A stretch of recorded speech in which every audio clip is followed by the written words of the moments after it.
Евангелле паводле Лукі.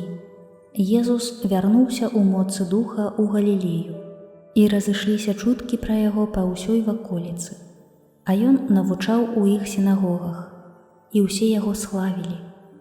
Калі прыйшоў у Назарэт, дзе быў выхаваны, увайшоў паводле свайго звычаю ў шабат у сінагогу і падняўся, каб чытаць.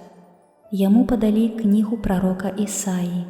Разгарнуўшы кнігу, ён трапіў на месца, дзе было напісана: «Дух Пана на мне, бо ён намасціў мяне абвяшчаць добрую навіну убогім, паслаў мяне абвяшчаць вызваленне палонным і сляпым вяртаць зрок, каб выпусціць спакутаваных на свабоду, каб асвяціць год ласкі Пана». Згарнуўшы кнігу, ён аддаў яе слугу і сеў, а вочы ўсіх у сінагозе былі скіраваныя на яго.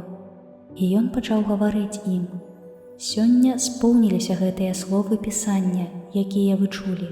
Усе сведчылі яму і здзіўляліся словам ласкі, якія выходзілі з вуснаў ягоных.